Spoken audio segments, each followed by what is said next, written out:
여러분, 요즘 경제가 많이 안 좋다고 그런 얘기들이 많이 들리지 않습니까?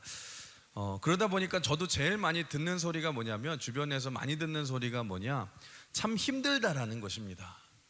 세상을 보시면은 전쟁 소리가 많이 들려오고, 경제적으로도 굉장히 많이 어렵고, 또 얼마나 요즘에 아프신 분들이 굉장히 많습니까? 여러분, 뿐만 아니라 각자 위치와 환경은 다르지만, 여러분, 이런 내 삶에서 원치 않는 가장 힘들고 어려운 인생의 밤을, 그 시간을 보내는 분들이 많이 있으실 거예요. 여러분, 그런데 믿음이란 무엇이냐? 여러분, 믿음은 처지와 환경이 좋아져야지만 열매를 거두는 것이 아닙니다. 여러분, 믿음은 뭐냐? 믿음은 어떤 환경이 있다 할지라도 하나님이 도와주시면, 하나님이 함께 하시면 반드시 승리함을 믿는 것이 믿음인 줄 믿습니다. 그러니까 믿음이라는 것은 뭐냐? 환경이 좋든지 환경이 나쁘든지 상관없이 거기서도, 어떤 환경에서도 열매를 맺는 것이 믿음이라는 것입니다. 오늘 우리가 계속해서 요셉 이야기를 나누고 있는데, 어쩌면 오늘 본문에 나오는 이 스토리들은, 요셉의 이야기들은 요셉의 인생에서 가장 어두운 밤과 같은 그 시간을 보내고 있을 때입니다. 여러분, 마치 이 바다에 파도 뒤에 파도가 끊임없이 몰아치고 또 계속해서 다가오는 것처럼 요셉의 인생도 보시면 고난 뒤에 또 고난이 찾아오고, 고난 뒤에 또 고난을 찾아오고. 그런데 여러분, 아무리 고난을 많이 당해도 고난에도 단계가 있지 않습니까? 여러분, 한번 보세요. 요셉이 처음 아버지 밑에서 색동옷을 입고 누리다가 형들에게 배신을 당해서 보디발의 집에 이 종으로 끌려갑니다. 물론 그것도 여러분 엄청난 고난의 시간이지만, 사실 그거는 얕은 수준의 고난이었어요. 왜냐하면 거기서도 나름대로 요셉이 최선을 다해서, 종으로서 최선을 다해서 성실하게 살아가서 주인인 보디발에게 나름대로 인정을 받게 되고, 이제는 종의 신분으로 오를 수 있는 최고의 신분인 가정총무의 자리까지 올라가게 된 상태입니다. 겨우 고난을 이겨냈어요. 이제는 좀 살만해졌습니다. 그런데 요셉의 인생에 더 큰 고난이 닥치기 시작하는데, 지난주에 나눈 말씀이죠. 어느 날 아무도 없을 때에, 집안에 아무도 없을 때에 주인인 보디발의 아내가 요셉에게 다가와서 요구를 하죠. 우리 같이 동침하자. 요구를 하게 됩니다. 굉장히 큰 어려움 아닙니까? 그때 하나님 앞에서 늘 살아갔던 요셉이, 내가 하나님 앞에서 범죄할 수 없습니다 라고 하면서 그 자리를 벗어나게 됩니다. 그러자 어떻게 됐냐? 이 보디발의 아내가 이제 누명을 씌우죠. 이 요셉이라는 이 종이 나를 지금 겁탈하려고 했다, 거짓말을 해서 이제는 요셉이 억울하게 성추행범으로 몰리게 되었고, 이제 감옥에 갇히게 된 상태입니다. 여러분, 한번 보십시오. 형들의 배신도 가슴이 아프지만 노예가 되었는데, 여러분, 그 후에는 이제는 감옥까지 갇히게 되었습니다. 성추행범으로 몰리게 되었어요. 첩첩산중에 여러분 고난이고, 더 이상 내려갈 곳도 없습니다. 어떻게 보면 요셉의 인생에서 어떤 소망도 찾을 수 없는 깜깜한 밤과 같은 고난의 시간 아닙니까? 사랑하는 성도 여러분, 여러분의 인생에도 이런 비슷한 상황에 놓이신 분이 계실 거예요. 힘든 이 고난의 시간을 겨우 내가 이겨냈는데 또 다른 고난이 닥쳐오고, 내가 분명히 상황이 좋아져야 되는데 오히려 상황은 점점 더 악화되어져 가고. 여러분, 그런데 놀라운 사실은 요셉은 이런 최악의 상황에서도 가장 최선의 열매를 맺게 되었다는 것입니다. 여러분, 사도 바울도 보십시오. 주를 위해 생명을 걸고 목숨을 걸고 복음을 전하고 충성하면 뭔가 인생이 더 길이 열리고 더 잘 돼야 되는데, 이상해요. 사도 바울이 사역을 하면 할수록 고난이 닥쳐오고, 그럴수록 더 큰 핍박이 찾아오고 매질을 당하고 오히려 감옥에 갇히게 됩니다. 여러분, 그럼에도 불구하고 사도 바울은 감옥에서도 멈추지 않고 복음을 전하기 시작하고, 그 인생의 칠흑 같은 밤의 시간을 통해서도, 거기서도 여러분, 사도 바울이 서신서를 써서 수많은 사람들을 예수님께로 인도하고 또 전도하고 또 기도의 능력으로 상황을 변화시키지 않습니까? 여러분, 무슨 말이냐? 하나님의 백성에게는 최악의 상황이 최악이 아니라는 것입니다. 여러분, 어떤 인생의 어떤 밤의 순간이라 할지라도 우리는 잠깐 넘어질 수는 있습니다. 하지만 주저앉아 실패하지 않는 줄 믿습니다. 왜냐하면 하나님이 함께 하시기 때문에. 오늘 이 자리 가운데서도 앞이 하나도 보이지 않는 어떤 인생의 밤과 같은 순간 가운데 계신 분이 계시다면 여러분, 절대로 낙심하지 마십시오. 우리 주님은 우리의 최악도 최선으로 변화시킬 수 있는 능력의 하나님이신 줄 믿습니다. 요셉의 인생이 그런 인생이었다는 거예요. 그래서 오늘 말씀을 통해서 이 요셉이 인생이 앞이 보이지 않는 칠흑 같은 이 인생의 밤이 찾아왔을 때도 어떻게 요셉이 버티고 믿음으로 승리할 수 있었는지, 오늘 인생의 밤을 지나는 여러분의 삶 가운데서도 여러분 오늘 말씀을 통해서 그 은혜를 붙들시고 승리하시는 여러분 되시길 주님의 이름으로 축원합니다. 우리 첫 번째로 인생의 밤이 찾아올 때 어떻게 해야 되냐, 같이 따라해 볼까요? 원망하지 말고 주어진 자리에서 최선을 다해야 합니다. 우리 오늘 본문 1절과 2절 같이 읽어볼까요? 그 후에 애굽 왕의 술 맡은 자와 떡 굽는 자가 그들의 주인 애굽 왕에게 범죄한지라. 바로가 그 두 관원장, 곧 술 맡은 관원장과 떡 굽는 관원장에게 노하여. 여러분, 지금 상태가 어떤 상태냐? 요셉이 감옥에 갇혔는데 어떤 일이 벌어지냐? 이 애굽 왕의 술 맡은 관원장과 떡 맡은 관원장이 나오는데, 여러분 우리가 듣기로는 그냥 뭐 술 맡은 자, 떡 맡은 자라고 하니까 하찮은 사람처럼 보이잖아요. 아니에요. 이 사람들은 요즘식으로 말하면 대통령의 장관급 되는 사람입니다. 아니, 왜냐하면 생각해 보십시오. 대통령이 먹는 떡이나 대통령이 먹는 술은 음식이잖아요. 여러분, 언제나 왕이 먹는 음식에는 독살의 위험이 분명히 존재합니다. 그래서 왕이 그 직책은 아무에게나 맡기지 않습니다. 가장 신뢰하는 사람에게 맡기는 직책이 그 음식을 맡는 직책이거든요. 그러면 여러분, 믿지 않는 사람한테, 자기가 신뢰하지 못하는 사람한테 맡겼다가 거기에다 여러분 뭐 음식에 독을 넣거나 다른 뭐 이런 이상한 계획을 세우면은 큰일 나지 않습니까? 그 요즘식으로 말하면 이들은 대통령 비서실장이나 뭐 경호실장 정도급 되는 대통령하고 가장 가까운 사람들인데, 이들이 어떤 잘못을 저질렀는지는 모르겠지만 이들이 지금 감옥에 갇히게 되었어요. 그런데 여러분, 놀라운 사실은 여러분, 이들이 지금 어느 감옥에 갇히게 됐냐, 이게 중요한데, 어느 감옥에 갇히게 되었어요? 요셉이 머물고 있는 그 감옥에 갇히게 되었다는 것입니다. 우리 한번 3절과 4절 읽어볼까요? 시작. 그들을 친위 대장의 집안에 있는 옥에 가더니, 곧 누가? 요셉이 갇힌 곳이라. 친위 대장이 요셉이 그들을 섬겼더라. 그들이 갇힌 지 여러 날이라. 여기 보니까 친위 대장이 누구예요? 보디발이죠. 보디발. 그러니까 보디발의 집 안에 있는 감옥에 여러분 이들이 갇히게 되었는데, 거기 지금 누가 갇혀 있었다? 요셉이 갇혀 있었다. 억울한 누명을 쓰고 갇혀 있었다는 것입니다. 여러분, 여기서 우리가 한 가지 알 수 있는 귀한 사실이 있죠. 여러분, 이 세상에는 절대로 우연이 없는 줄 믿습니다. 다 하나님의 기가 막힌 섭리 가운데 있는 줄 믿습니다. 여러분, 기가 막힌 타이밍 아닙니까? 지금 요셉이 억울한 누명을 쓰고 감옥에 갇히게 된 타이밍과 지금 떡 맡은 관원장과 술 맡은 관원장이 무슨 잘못을 저질렀는지는 모르지만 애굽 왕에게 미움을 사서 지금 감옥에 갇히게 된 타이밍이 정확하게 일치하고 그 장소도 정확하게 일치하게 되어서 이들이, 여러분, 요셉이 어떻게 이들을 만납니까? 절대로 밖에서는 만날 수 없는 사이인데 말도 안 되게 지금 감옥에서 만나게 되지 않습니까? 여러분, 우리도 마찬가지입니다.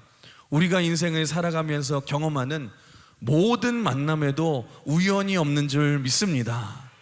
너와 내가 만나게 하신 것도 하나님의 섭리가 있는 줄 믿습니다. 오늘 이 자리에 우리가 함께 예배드리고 지금 옆 사람이 내 옆에 앉아 있는 것도 우연이 아니라는 거예요. 하나님의 섭리예요. 우리 옆 사람 한번 이렇게 인사해 볼까요? 당신을 만나게 된 것도 하나님의 섭리입니다. 그냥 옆자리에 앉은 게 아니에요. 하나님의 섭리 가운데 만나게 된 거예요. 하나님의 뜻이 있다라는 거예요.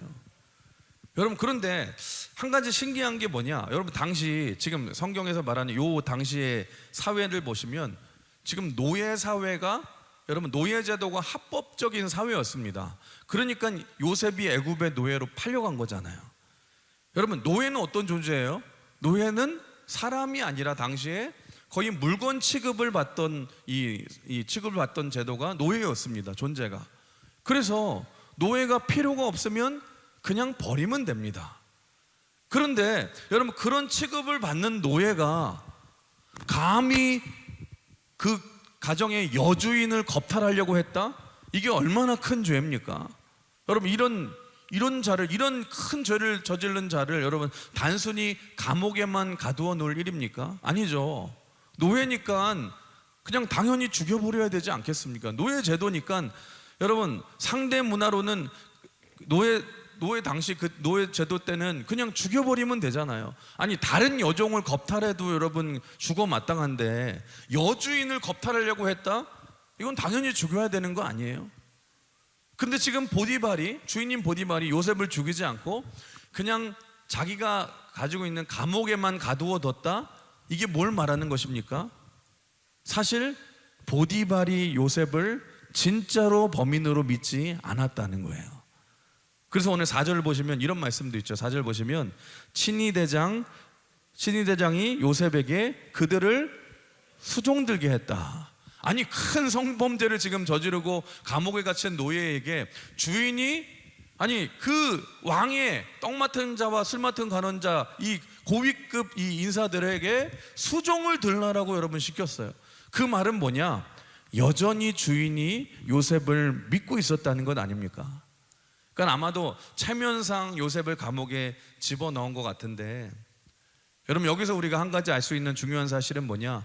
여러분, 요셉은 어딜 가나 충성하는 믿음의 사람이었다는 거예요. 여러분, 그렇습니다. 믿음의 사람은 상황과 환경에 따라서 믿음이 흔들리지 않습니다. 원망하거나 불평하지 않고 있는 자리에서 최선을 다하는 줄 믿습니다. 여러분, 왜 그런 줄 아세요? 우리 하나님은 최악의 순간에도 내 삶을 가장 선하고 좋은 길로 인도하심을 믿기 때문에 요셉은 그의 인생의 캄캄한 밤이 찾아왔을 때도 여러분 있는 자리를 떠나지 않고 충성하면서 최선을 다했다는 거예요. 여러분, 이순신 장군 아시죠? 이순신 장군이 왜 우리가 아는 그 대단한 이순신 장군이 된 줄 아세요? 가장 최악의 순간에서도 자리를 떠나지 않아요. 흔들리지 않아요.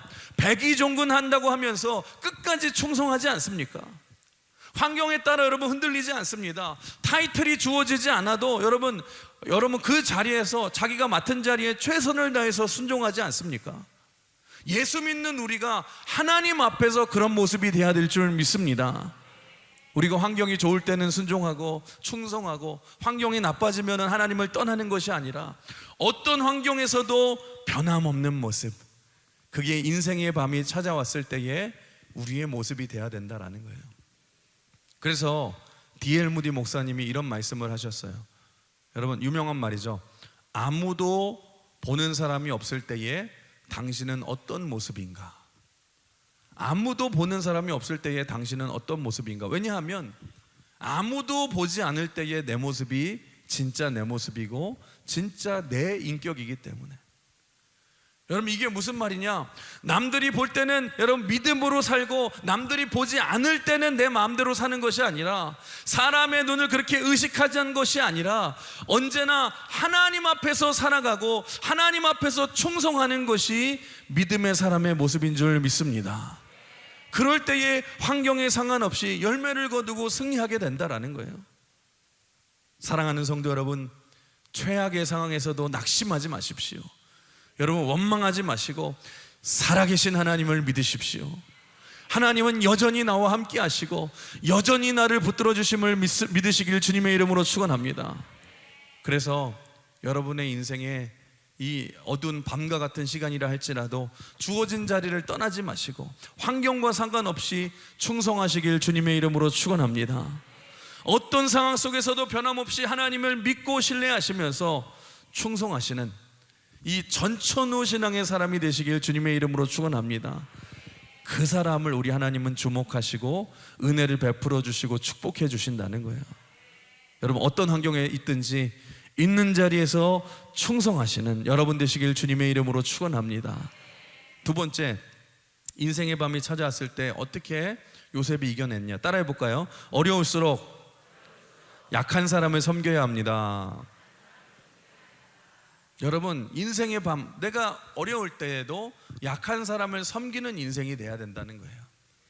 여러분, 우리가 보통 사명이라고 하지 않습니까? 사명이 뭐예요? 뭐가 사명입니까? 내가 더 가진 것이 사명이잖아요. 오늘 본문 5절과 6절 한번 같이 읽어볼까요? 이 5절 6절 시작. 옥에 갇힌 애굽 왕의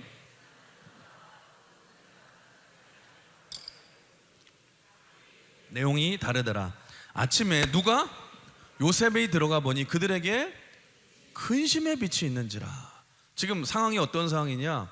술 맡은 관원과 떡 맡은 관원이 똑같은 어려움을 당해서 감옥에 갇힌 상황이에요. 여러분, 사실 술 맡은 관원, 떡 맡은 관원, 이들은요 웬만해서는 얼굴에 근심을 보일 가능성이 희박한 사람들이에요. 이거에 도 같은 사람, 표정 관리에 도 같은 사람들이에요. 왜냐하면 여러분, 왕의 음식을 맡은 자들은 얼굴에 근심에 있는 표정을 지으면 왕에게 의심을 받을 수 있고 오해를 받을 수 있어서 죽을 수도 있습니다. 그러니까 느헤미야 2장 같은 데 보시면 당시 느헤미야의 직책이 뭐였어요? 술 맡은 관원이었어요.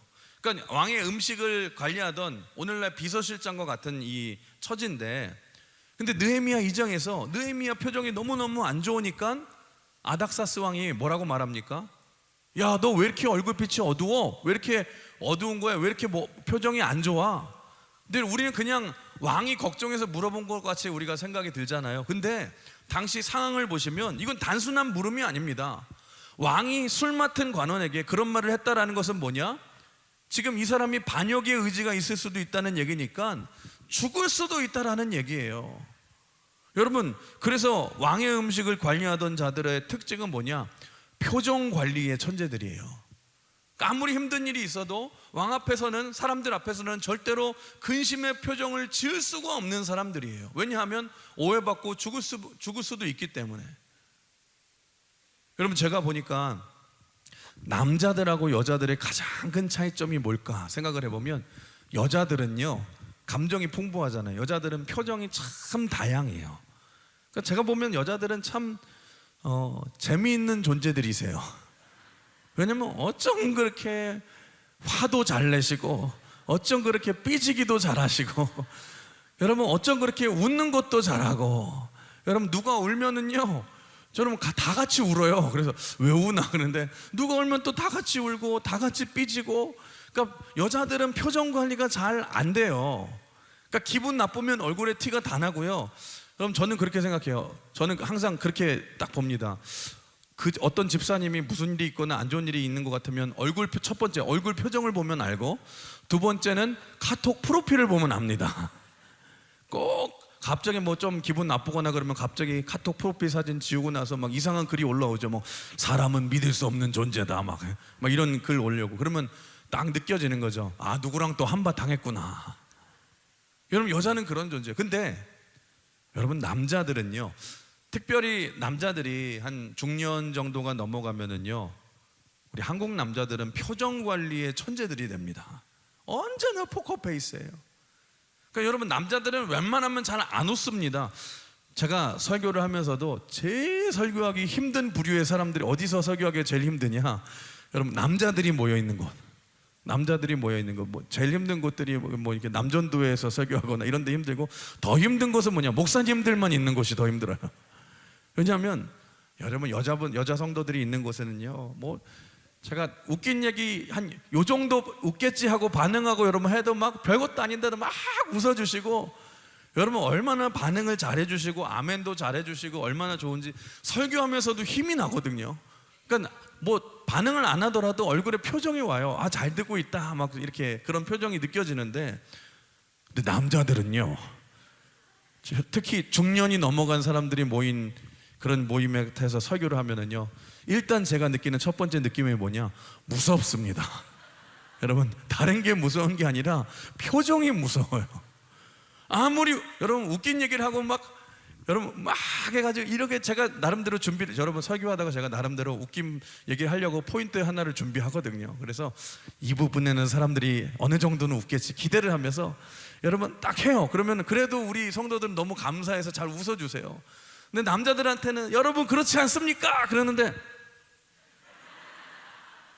얼마나 여러분 마치 웃으면 큰일이 나는 것처럼 여러분 막 제가 보기에는 웃긴데도 손에 힘을 주면서 참는 것 같아요. 안 웃어야지, 웃지 말아야지. 웃긴 얘기해도 안 웃고 슬픈 얘기를 해도 여러분 안 울고 그냥 무표정이에요. 근데 제가 나중에 물어보면은 목사님 제가 지을 수 있는 최고의 친근한 표정을 지은 겁니다. 그렇게 얘기하더라고요. 특별히 우리 한국이 좀 불쌍한 것 같아요. 여러분 한국 남자들이 좀 불쌍해요. 왜냐하면 어릴 적부터 우리 한국에서 자란 남자들 특징이 뭐냐? 어릴 적부터 그런 말 많이 들었죠. 남자는 태어나서 몇 번 울어야 된다? 3번 울어야 된다. 태어날 때 울어야 되고 부모님 돌아가실 때 울고 나라 잃어버렸을 때만 울어야 된다. 딴 때는 절대로 울으면 안 된다. 그 교육을 받아서 그런지 몰라도 한국 남자들은 좀 불쌍한 것 같아요. 여러분 절대로 표현을 안 해요. 그러니까 여러분 이건 과학적인 통계입니다. 왜 남자들이 여자분들보다 일찍 죽을까? 여러분 왜 그런 줄 아세요? 여자들은 조금만 열받고 화가 나도 입으로 다 풀거든요.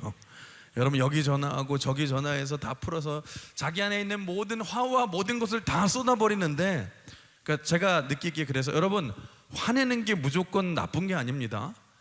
물론 너무 크게 화를 내는 것은 문제지만 어떤 면에서는 내가 너무 여러분 이 참지 않고 쏟아내는 것도 내 건강을 유지하는 여러분 좋은 방법일 수 있거든요. 근데 남자들은 불쌍하게 표현을 안 하고 다 삼켜요. 꿀꺽 삼켜요.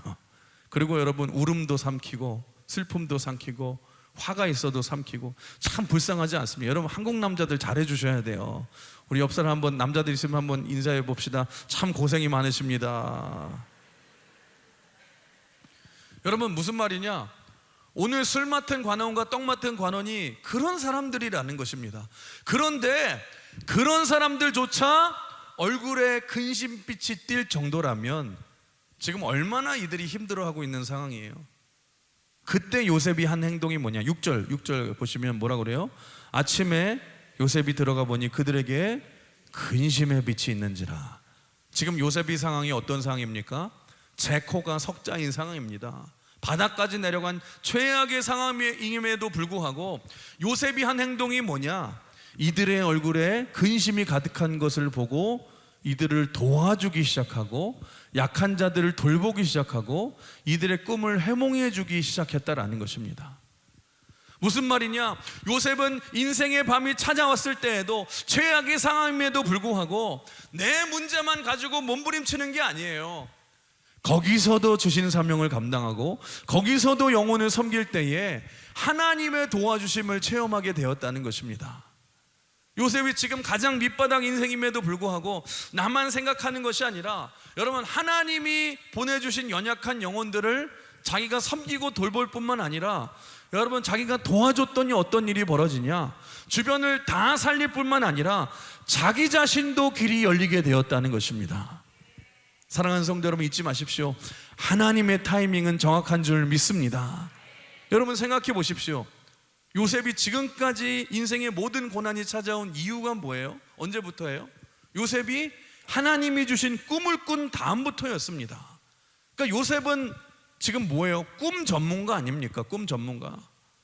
그런데 때마침 인생의 바닥에서 괴로워하고 있을 때에 감옥에서 만난 그 관원들이 꿈을 꿔서 괴로워할 때에 기가 막히게 이들이 꿈 전문가인 요셉을 만나게 되고 요셉이 그 꿈을 해몽해 주게 되지 않습니까? 사랑하는 성도 여러분, 우리도 마찬가지예요. 우리 인생에 여러분 칠흑 같은 인생의 밤이 찾아왔을 때에 가장 최악의 상황이 찾아왔을 때에 우리가 해야 될 일이 뭐냐? 내 상황이 힘들다고 해서 나만 생각하고 나만 바라보면 절대로 상황은 나아지지 않습니다. 그런데 그 상황 속에서도 우리 하나님께서 우리에게 연약한 영혼을 보게 하시고 우리에게 사명을 맡겨주실 때가 있다라는 거예요. 그때 여러분이 해야 될 일이 뭐냐? 에이 내 코가 석자인데 내가 뭘 해, 그러는 것이 아니라 여러분 그 상황에서도 내게 맡겨주신 영혼을 돌보십시오. 그리고 하나님이 주신 그의 아픔이 사명으로 맡겨서 여러분 그들을 섬기고 돌볼 때에 여러분 하나님이 그들을 도와주실 뿐만 아니라 여러분 내 길까지 열어주실 줄 믿습니다. 합력하여 선을 이루시는 역사가 일어날 줄 믿습니다. 여러분 그래서 한번 따라해 볼까요? 남을 돕다가 내 길이 열립니다. 여러분 아시겠죠? 이게 성경의 원리라는 거예요. 여러분 사무엘상 23장에 보시면 다윗이 한창 사울왕에게 쫓겨 다닐 때에 생명의 위협을 느끼게 되잖아요. 힘겹게 도망 다닐 때입니다. 근데 그때 무슨 소식을 듣게 되냐? 이 블레셋이 자기 백성들인 그일라 백성들을 침략을 했다라는 소식을 듣게 돼요. 지금 위기에 처했다는 소식을 듣게 되고 다윗이 거기에 가서 그 백성들을 도와줍니다. 아니 지금 자기 목숨 하나 건지기도 힘든 상황인데 여러분 도와주거든요, 다윗이. 그런데 나중에 그 그일라 백성들이 다윗을 배신하죠. 여러분 사울왕에게 위치를 알려줘서 다윗이 위험에 처하게 됩니다. 여러분 상황적으로 보면은 다윗이 더 고난 뒤에 고난이 닥쳐온 것 같아요. 그런데 큰 그림으로 보면 결국에 어떤 일이 벌어졌어요? 그 일을 통해서 다윗의 병력이 400명에서 600명으로 늘어나게 되고 뿐만 아니라 이스라엘의 민심을 얻게 되고 다윗의 인생의 길이 더 열리게 되지 않습니까? 여러분 남을 돕다가 내 문제가 해결되게 됐다라는 것입니다. 전에 어떤 성도가 이런 간증을 하더라고요. 저에게 자기가 굉장히 경제적으로 당시 힘든 상황이었는데 하나님께서 자꾸 그 마음에 선교의 마음을 주시더래요. 영혼을 섬기고 전도하라는 마음을 주셔서 하나님 제 상황도 좋지 않은데 자꾸 왜 그러십니까? 저항하다가 여러분 순종했대요.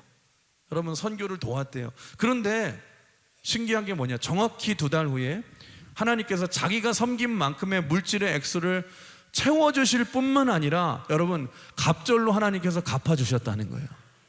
이분이 그때 저한테 고백을 하면서 얘기하더래요. 목사님 우리 하나님은 살아계셔요. 살아계셔요. 오히려 내 것을 하나님 앞에 드릴 때에 하나님께서 더 넘치게 풍성하게 넘겨주시는 것을 자기가 체험했다라는 거예요. 여러분 그걸 통해서 이분이 하나님을 체험하고 믿음이 깊어지지 않습니까? 사랑하는 성도 여러분 잊지 마십시오. 여러분의 인생에도 깊은 밤이 찾아왔을 때 내 상황이 어려울 때 하나님이 때로는 그때 사명을 맡겨주시고 연약한 영혼들을 나에게 붙여주실 때가 있어요. 그때 여러분 외면하시고 도망치는 것이 아니라 사명을 맡겨주시면 사명을 감당하시고 영혼을 맡겨주시면 영혼을 잘 섬겨보십시오. 여러분 그러면 이상한 거 놀라운 사실은 여러분 섬기다가 남을 돕다가 내 문제가 해결될 줄 믿습니다. 남을 섬기다가 내가 성장하고 커지게 될 줄 믿습니다. 여러분 그 은혜를 체험하는 축복의 주인공 되시길 주님의 이름으로 축원합니다. 주님의 이름으로 축복합니다. 마지막 세 번째, 요셉의 인생의 밤이 찾아왔을 때 어떻게 승리하게 되었나? 우리 한번 따라해 볼까요? 하나님의 말씀으로 인생의 답을 찾아야 합니다. 여러분 세상은 답을 찾지 못해서 헤매는 사람들이 가득합니다. 그때 우리가 해야 될 일이 뭐냐? 여러분 진리의 말씀으로 인생의 답을 제시해 줘야 돼요. 오늘 요셉을 보시면 명확하게 지금 헤매고 있는, 지금 문제 가운데 처하고 있는 술 맡은 관원과 떡 맡은 관원에게 답을 제시해 주지 않습니까? 여러분 마귀는요 항상 어려울 때마다 뭐라고 말하냐? 말씀이 아니라 다른 것을 붙들고 헤매게 만듭니다. 그러면 여러분 그런데 인생의 밤이 찾아왔을 때에 우리가 다른 것으로 이겨내는 것이 아니라 하나님의 말씀을 붙들면 우리가 반드시 승리하게 될 줄 믿습니다. 그러니까 믿음의 사람들은 언제나 승리하는 비결이 간단해요. 말씀 안에 거해야 될 줄 믿습니다. 여러분 인생의 최악의 상황 속에서도 말씀을 붙들 때에 흔들리지 않고 승리하는 인생이 된다라는 거예요. 여러분 한번 질문 드려볼게요. 여러분들 지금 예수님 믿으시죠? 예수님 믿으시는 분 아멘 하십시오. 여러분 예수님 죽을 때까지 믿으실 거죠? 아멘이십니까? 중간에 조계종으로 개종하실 분, 여러분 개종하실 분 손 들어보세요. 여러분 안 계시잖아요. 여러분 그러면 한번 같이 따라해 볼까요? 이왕 믿을 거 제대로 믿자. 제대로 믿자. 옆 사람 한번 인사해볼까? 이왕 믿을 거 제대로 좀 믿읍시다. 여러분, 어차피 죽을 때까지 믿을 거라고 한다면 이왕 믿을 거 좀 제대로 믿어보세요. 아니, 주일 성수도 할 때 제대로 좀 해보시고, 헌금 생활도 여러분 제대로 좀 해보시고, 여러분 말씀도 좀 제대로 여러분 순종해 보시고, 기도 생활도 좀 제대로 해보세요. 전도 안 하셨으면 전도도 한번 여러분 해보시고, 선교도 좀 참여해 보시고, 여러분 하나님이 기뻐하시는 믿음이 있다 하면 내가 제대로 말씀을 붙들고 한번 그렇게 살아봐야 되지 않겠습니까? 늘 우리가 믿는다고 하는데도 어정쩡하게, 이건 믿는 것도 아니고 안 믿는 것도 아니고, 여러분 그게 아니라 우리가 넘어지고 깨져도 다윗과 같이 주만 바라볼지라, 그 믿음으로 끝까지 말씀을 붙들고 나아가야 되지 않겠습니까? 여러분, 그러면 반드시 하나님께서 합력하여 선을 이루시고 여러분의 삶의 길을 열어주신다는 거예요. 여러분, 19세기의 작가인 마크 트웨인이 여러분 이런 얘기를 한 적이 있어요. 유명한 말씀이죠. 나를 당황하게 만드는 것은 이해 안 되는 말씀이 아니라 이해가 되는 말씀이다, 이런 얘기를 했어요. 나를 당황하게 하는 것은 이해가 안 되는 말씀이 아니라 이해되는 말씀이다. 여러분, 성경을 보시면 이해가 안 되는 부분도 굉장히 많잖아요. 여러분, 성경 보시면서 다 이해가 되십니까? 여러분, 성경에도 난해 구절이란 그런 것들이 있습니다. 그래서 아직까지 성경학자들도 모르는 것들, 그런 거는 어디 가면 알아요? 천국 가서 물어보면 알아요. 가끔 가다가 여러분 그런 분들 계세요. 여러분, 난해 구절들 가지고 와서 저한테 물어보시는 분들 계세요. 그러면 제가 정직하게 얘기합니다. 저도 모릅니다. 근데 저는 그렇게 말하고 싶어요. 여러분, 신앙생활을 하면서 정말로 필요한 것은 이해가 안 되는 말씀이 아니라 명확한 구절이거든요. 여러분, 명확한 말씀부터 우리가 순종하는 것이 더 중요하지 않겠습니까? 아니, 할 수 있는 것부터 우리가 순종해야 되잖아요. 왜 우리의 신앙생활이 힘든 줄 아십니까? 이해가 안 되는 말씀 때문에 힘든 게 아니라, 여러분 이해가 되는데, 여러분 우리가 순종해야 되는 거 아는데 순종이 안 되어서 우리의 신앙생활이 힘든 거 아니에요? 우리가 그 말씀에 순종할 때에 여러분 그때 우리의 인생의 문제가 풀리고, 그 순종하는 그 한 사람을 통해서 하나님이 길을 열어주신다는 거예요. 지금 여러분 요셉을 보십시오. 꿈이라는 그 모호함들을 하나님이 주신 말씀을 가지고 하나씩 명확하게 풀어가지 않습니까? 그게 요셉의 인생의 문제를 다 나중에 풀어버리잖아요. 사랑하는 성도 여러분, 그래서 하나님께서 우리의 인생을 인도하시는 방법을 아셔야 돼요. 우리 한번 따라해 볼까요? 하나님께서 우리의 인생을 한 걸음씩 인도하십니다. 여러분, 하나님이 우리의 인생을 인도하는 방법은 뭐예요? 한 걸음씩이에요. 한 걸음씩. 우리 잘 아시는 말씀이죠. 시편 119편 105절 말씀 같이 읽어볼까요? 시작. 주의 말씀은 내 발에 뭐예요? 등이요 내 길에 빛이니이다. 주님의 말씀이, 우리가 말씀을 붙들고 살아간다는 것은 무슨 뜻이냐? 주의 말씀이 우리의 인생을 어떻게 인도하시냐? 여러분, 뭐 자동차의 하이빔이 아니래요. 주의 말씀은 하이빔이 아니라 주의 말씀은 내 발에 등처럼 인도하신대요. 등이 빛이 되어서 인도하신대요. 여러분, 등 아시죠? 초롱불 같은 등 같은 거, 등을 비추면, 등은 분명히 어둠 속에서 빛을 비추지만 많이 비춰봤자 뭐 한 2, 3m, 5m, 많이 비춰봤자 한 5m, 내 앞에 몇 발자국 앞에서 비출 뿐 아닙니까? 여러분, 하나님이 우리의 삶을 인도하시는 것이 마치 주의 말씀을 붙들고 등처럼 우리의 인생을 그렇게 인도하신다는 것입니다. 우리가 원하는 건 무엇입니까? 하나님 왜 이렇게 답답하세요? 그냥 이렇게 쪼잔하게 이렇게 보여주시지 마시고, 하나님 훤히 제 앞을 뻥 뚫리게 만들어서 다 보이게 하여 주시옵소서. 우린 그걸 원하잖아요. 그런데 여러분, 하나님은 절대로 우리의 인생을 인도하실 때에 다 보여주시지 않으세요. 여러분, 다 보여주시지 않아요. 왜 그런 줄 아십니까? 여러분, 목적지를 다 보여주면 우리의 태도가 변하기 때문에, 하나님이 그걸 아시기 때문에, 아마 다 보여주면 10년 후에 너 이렇게 될 거야 저렇게 될 거야 다 보여주면은 분명히 여러분들 다 이렇게 얘기할 거예요. 하나님 알았어요. 저 이제 다 알았으니까 이제 하나님 필요 없어요. 하나님 이제 제 마음대로 한번 살아볼게요. 어차피 아니까. 여러분, 그러면서 방황하지 않겠습니까? 여러분, 그래서 하나님이 여러분을 너무너무 사랑하셔서 여러분이 아무리 하나님 5년 뒤 10년 뒤를 보여주시옵소서 해도, 알려주시옵소서 해도 하나님이 절대로 보여주시지 않으세요. 왜냐하면 보여주면 하나님 필요 없다고 하나님을 떠날 거기 때문에.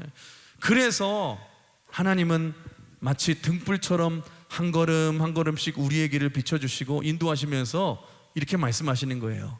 너 나 믿지? 나 믿고 따라와. 계속해서 따라가다 보니까 길이 보여요. 계속해서 비치면서 말씀해 주는 거예요. 나 믿지? 나 믿고 따라와. 저 멀리 빛이 보이지 않더라도 나만 믿고 따라와. 그렇게 우리가 말씀을 붙들고 한 걸음 한 걸음씩 말씀을 순종하면서 내디디면서 걸어가다 보면 하나님께서 또 다른 길을 열어주시고 또 길을 열어주시고, 그렇게 하나님이 앞장서셔서, 말씀이 앞장서서 우리의 인생을 인도해 주신다는 것입니다. 그래서 인생의 밤이 찾아왔을 때 해야 될 일이 뭐냐? 여러분, 당장 내 앞이 보이지 않는다 할지라도 여러분, 내게 주어진 말씀을 붙들고 순종하십시오. 여러분, 오늘 하나님이 나를 향하신 뜻이 뭔 줄 아십니까? 여러분, 오늘 나를 향하신 하나님의 뜻이 뭔 줄 아세요? 여러분, 예배부터 나오는 거예요. 주어진 말씀부터 순종해 보는 거예요. 여러분, 내 인생에 이루어지는 사건에 반응하지 말고 하나님이 내 인생에 최종 승리 주실 것을 믿으시면서 그 하나님의 섭리와 말씀을 붙들고 한 걸음 한 걸음 순종하시는 거예요. 그럼 하나님이 여러분의 인생에 길을 열어주시고 제일 좋은 길로 인도해 주신다는 거예요. 여러분, 하나님의 섭리라는 것이 뭐냐? 이미 하나님이 말씀으로 답을 이미 다 주셨습니다. 여러분, 하나님의 말씀은 반드시 말씀대로 이루어질 줄 믿습니다. 이 하나님의 약속은 반드시 이루어질 줄 믿습니다. 저는 분명히 믿어요. 하나님이 여러분, 선과 어떤 악을 들어서 쓰셔서라도 하나님의 뜻을 이루시고 우리의 인생에 어떤 좋은 일과 나쁜 일이 있다 할지라도 그 모든 조각을 다 사용하셔서 하나님의 뜻대로 우리를 인도해 주실 줄 믿습니다. 하나님의 뜻을 이루어 가실 줄 믿습니다. 그걸 하나님의 섭리라고 말을 하는 거예요. 그래서 어떤 어려운 순간에도 여러분, 우리가 흔들리면 안 돼요. 여러분, 하나님의 말씀을 믿으십시오. 그리고 그 말씀의 길을 순종하며 걸어가면 되는 거예요. 저는요, 목회를 하고 있지만 목회도 마찬가지라고 생각합니다. 이 시대에 목회가 어려워졌다 말을 하지만 여러분, 너무나도 간단해요. 제가 목회를 하면 할수록 느끼는 것이 뭐냐? 복잡하게 할 필요 없어요. 하나님이 약속하신 것만 붙들고 순종하면 되는 거예요. 말씀이 생명이잖아요. 기도가 생명이잖아요. 주님이 원하시는 것이 땅끝까지 우리가 복음을 전하고 천하보다 귀한 영혼에게 복음을 전하는 것인 줄 믿습니다. 그게 하나님의 뜻이기에 그 말씀을 믿고 그냥 순종하며 나아가면 예수님 분명히 약속하셨어요. 세상 끝날까지 내가 너희와 항상 함께 있으리라. 그 사실을 믿으며 그냥 가면 되는 거예요. 여러분, 순종하면 합력하여 선을 이루고 하나님 역사하실 것을 믿고 그냥 가면 되는 거예요. 오늘 요셉이 가장 최악의 상황에서 여러분 한 일이 그거 아닙니까? 하나님의 꿈이라는 그 말씀이라는 답을 붙들고 여러분 계속해서 그냥 전진해 나갔더니 승리하잖아요. 우리 한번 같이 따라해 볼까요? 그래서 최악의 순간이 최악이 아닙니다. 옆 사람과 인사해 볼까요? 최악의 순간이 최악이 아닙니다.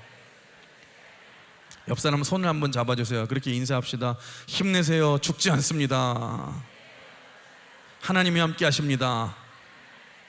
나도 함께 할게요. 여러분, 잊지 마세요. 최악의 순간이라고 생각되시죠? 최악의 순간이 최악이 아니에요.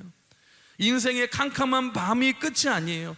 오히려 이 고난의 시간이 요셉을 애굽의 총리로 가게 만드는 지름길이 되었다는 것입니다. 지금 이 캄캄한 어둠의 시간, 실패한 시간같이 보이지만 이 시간을 통해서 요셉이 이 술 맡은 관원과 떡 맡은 관원을 통해서 애굽 왕과 만나게 되는 통로가 열리기 시작하고 나중에 애굽의 총리가 되는 길을 만들어주는 중요한 역할을 했다라는 거예요. 아니, 요셉이 자기가 나중에 총리가 될 줄 알았어요? 몰랐어요? 여러분, 몰랐습니다. 근데 여러분, 요셉은 이 사실 한 가지는 분명하게 알았어요. 하나님이 내 인생을 인도하시고 나는 최종 승리할 것이다. 그래서 그 하나님을 믿기에 그의 인생의 밤이 찾아왔을 때도 요셉은 헤매지 않았어요. 방황하지 않았어요. 하나님의 약속의 말씀을 붙들고 여러분 이루어질 일에 집중하고 그 말씀에 순종하게 된 줄 믿습니다. 그럴 때에 이 최악의 상황 속에서도 열매 맺는 인생이 되었다는 것입니다.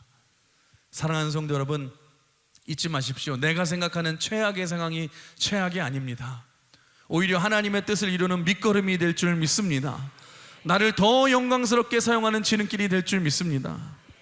여러분, 오늘도 그 하나님을 믿으시면서 주어진 말씀에 순종하시면서 인생의 답을 찾고 길이 열리시는 여러분 되시길 주님의 이름으로 축원합니다. 말씀을 정리하겠습니다. 사랑하는 성도 여러분, 최악의 상황이십니까? 감옥 같은 상황에 계십니까? 바닥이십니까? 여러분, 우리 세 가지 나누었죠. 해야 될 일. 첫 번째, 있는 자리에서 충성하십시오. 그리고 두 번째, 여러분 어디에 있든지 더 약한 사람들이 보이시면 나만 생각하는 것이 아니라 그 사람을 도와주시고 섬겨주십시오. 여러분 사명을 잘 감당하십시오. 그러면 도와주다가 내 길이 열릴 줄 믿습니다. 도와주다가 내 문제가 해결될 줄 믿습니다. 그리고 세 번째, 가장 중요한 건 뭐예요? 사건에 반응하지 마시고 하나님의 섭리에 반응하십시오. 여러분, 하나님의 뜻은 반드시 이루어질 줄 믿습니다. 나를 향하신 하나님의 뜻이 반드시 승리하게 될 줄 믿습니다. 그 말씀을 믿으시고 여러분 절망하고 낙심하지 마시고 여러분 그 말씀을 믿고 말씀대로 순종하며 거기에 인생을 걸 때에 어떤 상황 속에서도 하나님의 뜻이 여러분의 상황을 통해서 이루어지고 여러분 쓰임받는 인생이 될 줄 믿습니다. 오늘 이 자리 가운데서 인생의 밤이 찾아왔을 때에 요셉처럼 그렇게 말씀을 붙들고 믿음으로 승리하시는 저와 여러분 되시길 주님의 이름으로 축원합니다. 주님의 이름으로 축복합니다. 우리 같이 찬양하시면서 같이 나가길 원하는데요.